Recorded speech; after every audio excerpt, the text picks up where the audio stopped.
दोस्तों, डायबिटीज की बीमारी न सिर्फ इंडिया में बल्कि पूरी की पूरी दुनिया के अंदर बहुत ही तेजी से बढ़ती जा रही है और इसीलिए हर किसी को इससे अलर्ट रहने की जरूरत है। डायबिटीज के बारे में अक्सर कहा जाता है कि अगर ये किसी को एक बार हो जाती है तो सारी उम्र रहती है और सारी उम्र इसकी दवाइयाँ खानी पड़ती हैं, तभी इससे छुटकारा मिलता है। लेकिन क्या मैं आपको एक बहुत ही इंपॉर्टेंट सीक्रेट बताऊं? विद द राइट इन्फॉर्मेशन और कुछ स्मार्ट डिसीजंस लेकर हम इस बड़े चैलेंज को टैकल कर सकते हैं। जी हाँ, आज के इस वीडियो में मैं स्टेप बाय स्टेप आपको ये सिखाने वाला हूं कि कैसे आप अपने डायबिटीज को रिवर्स कर सकते हैं, वो भी बिल्कुल प्रैक्टिकल तरीके से। दोस्तों, रिसर्च बताती है कि सही डाइट, रेगुलर फिजिकल एक्टिविटी और हेल्दी लाइफस्टाइल चेंजेस के साथ हम अपने ब्लड शुगर लेवल्स को मैनेज कर सकते हैं और बहुत सारे केसेस में डायबिटीज को रिवर्स भी कर सकते हैं। इस पूरी वीडियो को मैंने आपकी सहूलियत के लिए, आसानी के लिए 3 बहुत ही सिंपल से स्टेप्स में डिवाइड किया है। पहले स्टेप में हम जानेंगे कि अगर आप डायबिटीज को मैनेज करना चाहते हैं, रिवर्स करना चाहते हैं, तो इसके लिए आपको किस तरह की डाइट लेनी होगी। दूसरे स्टेप में हम कुछ आयुर्वेदिक जड़ी बूटियों के बारे में बात करेंगे कि किस तरह से आयुर्वेदिक जड़ी बूटियां आपको डायबिटीज से छुटकारा पाने में हेल्प कर सकती हैं। और तीसरे स्टेप में हम बात करेंगे कुछ सिंपल लाइफस्टाइल मॉडिफिकेशंस की, वेट मैनेजमेंट की और कुछ बहुत ही सिंपल सी एक्सरसाइजेस की, जिनकी मदद से आप अपने डायबिटीज़ को बहुत ही नेचुरल तरीके से मैनेज कर सकते हैं, शुगर को कंट्रोल में रख सकते हैं और डायबिटीज़ को किसी हद तक रिवर्स भी कर सकते हैं। तो ये तीनों ही स्टेप्स बहुत ही इंपॉर्टेंट हैं और कहीं ना कहीं एक दूसरे से जुड़े हुए भी हैं, इसलिए इनमें से एक भी स्टेप को आप मिस मत कीजिएगा और पूरी की पूरी वीडियो बहुत ही ध्यान से देखिएगा। तभी सही मायनों में आपको इस वीडियो से कुछ सीखने को मिलेगा और आप इसको अपनी लाइफ में सही तरीके से इम्प्लीमेंट कर पाएंगे। तो चलिए शुरुआत करते हैं डाइट से कि कैसे आप अपनी डाइट को मॉडिफाई करके डायबिटीज के ऊपर कंट्रोल पा सकते हैं। तो दोस्तों, स्टेप 1 है अपनी डाइट को स्मार्टली मैनेज करना। आइए देखते हैं कैसे। पहली बात, हमें अपने कार्बोहाइड्रेट्स को कम से कम रखना है, स्पेशली वो जिनका ग्लाइसेमिक इंडेक्स हाई होता है, यानी ऐसे कार्बोहाइड्रेट्स, ऐसे खाने जो कि हमारी बॉडी में जाकर बहुत ही तेज़ी से शुगर के अंदर कन्वर्ट हो जाते हैं, जैसे कि वाइट राइस है, मैदा है और मिठाई है। इनकी जगह हमें चाहिए कि हम होल ग्रेन्स चूज़ करें, जैसे कि जौ है, बाजरा है, रागी है और राजमा है। ये सभी चीज़ें हाई फाइबर होती हैं और आपको ज़्यादा देर तक फुल फील कराती हैं और शुगर को भी धीरे धीरे बॉडी में रिलीज करती है। कोशिश कीजिए गेहूं के आटे की जगह आप मोटे अनाजों यानी मिलेट्स से बनी हुई रोटियां खाएं, जैसे कि रागी है, बाजरा है, जौ है या फिर चना। दोस्तों, डायबिटिक पेशेंट्स को हमेशा एक वेल बैलेंस्ड मील लेना चाहिए। अगर आप जानना चाहते हैं कि कैसे आप अपनी डाइट को सही मायनों में बैलेंस करेंगे, तो एक बहुत ही सिंपल सा फॉर्मूला मैं आज आपको बता देता हूँ।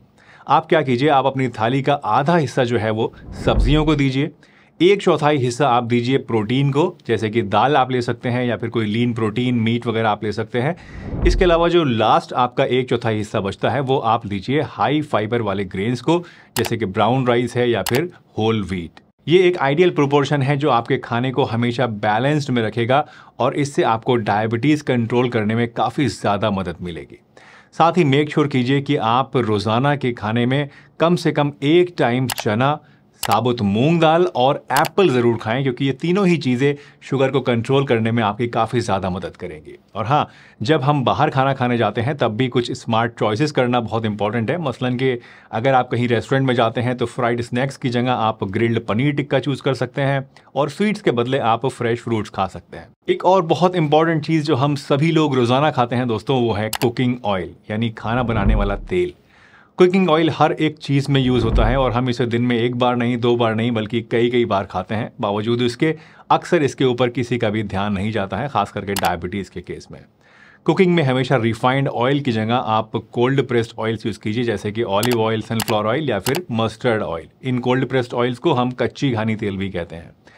इन स्मॉल चेंजेस से दोस्तों क्या होगा कि आपकी डाइट जो है वो डायबिटीज़ फ्रेंडली बन जाएगी और आपको शुगर कंट्रोल करने में और इससे छुटकारा पाने में काफ़ी ज़्यादा मदद मिलेगी और आपको टेस्ट से कॉम्प्रोमाइज़ भी नहीं करना पड़ेगा। चलिए अब आते हैं अपने दूसरे स्टेप के ऊपर और बात करते हैं आयुर्वेदिक हर्ब्स की। दोस्तों, अब जब आपने अपनी डाइट को सुधार लिया है तो ये समझ लीजिए कि आपने करीब आधी लड़ाई तो डायबिटीज़ के खिलाफ अब जीत ही ली है। लेकिन हमें यहीं पर रुकना नहीं है, हमें लड़ाई को और आगे लेके जाना है। अपनी डाइट को ठीक करने के बाद दूसरा स्टेप जो है, इसमें हमें सहारा लेना है कुछ नेचुरल आयुर्वेदिक हर्ब्स का, जो कि डायबिटीज़ को नेचुरली मैनेज करने में कारगर साबित होती हैं। सबसे पहले बात करते हैं मेथी के बीजों की, जो कि फेनुग्रीक सीड्स के नाम से भी जाने जाते हैं। ये छोटे छोटे सीड्स ब्लड शुगर लेवल्स को स्टेबलाइज करने में बहुत ही कमाल का असर दिखाते हैं। आप इन्हें चाहें तो 1 टेबलस्पून रात को 1 कप पानी में सोक कर दीजिए, भिगो कर रख दीजिए और सुबह सुबह जब आप उठें तो इस पानी को आप पी लीजिए और जो मेथी आपकी नीचे बचेगी जो फूल चुकी है इसको आप चबा चबा कर ऊपर से खा लीजिए। यकीन मानिए दोस्तों, डायबिटीज़ के मरीजों के लिए दिन की इससे अच्छी शुरुआत कोई और हो ही नहीं सकती है। मेथी इंसुलिन की इफिकेसी को बढ़ाने का काम करती है और ब्लड शुगर को कम करने के लिए साइंटिफिकली प्रूवन है। मेथी के अलावा एक और चीज़ जो आप ले सकते हैं वो है आंवला और हल्दी के शॉट्स। जी हाँ दोस्तों, आंवला यानी कि इंडियन गूसबेरी ये विटामिन सी का एक बहुत ही रिच सोर्स है और हल्दी में करक्यूमिन होता है और ये दोनों ही चीज़ें शुगर को कंट्रोल करने में बहुत ही बेनिफिशियल होते हैं। इनका शॉट बनाने के लिए आप 1 कप गर्म पानी कर लीजिए और उसमें 1 टीस्पून आप आंवले का पाउडर डालिए और 1/4 चम्मच आप डालिए इसमें पिसी हुई हल्दी और इसको रात को सोने से पहले आप पी लीजिए। वैसे तो दोस्तों सिर्फ मेथी और आंवला हल्दी के शॉट्स भी अगर आप लेते रहें तो ये भी काफ़ी इफेक्टिव होते हैं, लेकिन अगर आप बार को थोड़ा सा और रेज करना चाहते हैं तो और भी कई ऐसी आयुर्वेदिक हर्ब्स हैं जैसे कि दालचीनी, करेला, जामुन, बेल और गुड़मार जो कि ब्लड शुगर को कंट्रोल करती हैं और आपकी हेल्प कर सकती हैं। अब बारी आती है दोस्तों स्टेप नंबर 3 की, जो कि है फिजिकल एक्टिविटी, वेट मैनेजमेंट और लाइफस्टाइल चेंजेस का कॉम्बिनेशन। सबसे पहले बात करते हैं फिजिकल एक्टिविटी की। रोजाना ब्रिस्क वॉक या फिर योगा जो हमारे भारतीय चिकित्सा का एक अनमोल हिस्सा है, it can make a big difference to your diabetes management.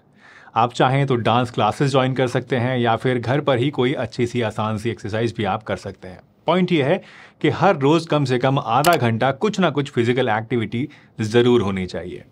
इसके अलावा हेल्दी वेट मेंटेन करें क्योंकि मोटापे की वजह से भी डायबिटीज़ के कॉम्प्लिकेशंस बढ़ने लगते हैं। जब वेट मैनेजमेंट की बात आती है दोस्तों तो हमेशा याद रखिएगा कि slow and steady wins the race.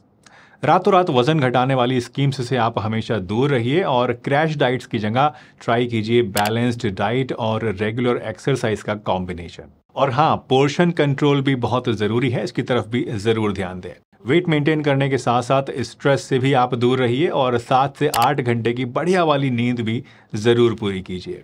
Stress और नींद का हमारी शुगर लेवल्स के ऊपर डायरेक्ट असर पड़ता है, तो स्ट्रेस कम करने के लिए मेडिटेशन या फिर डीप ब्रीदिंग एक्सरसाइजेस की मदद लीजिए और रात को अच्छी नींद के लिए मोबाइल स्क्रीन से सोने से कम 1 घंटा पहले दूरी बना लीजिए।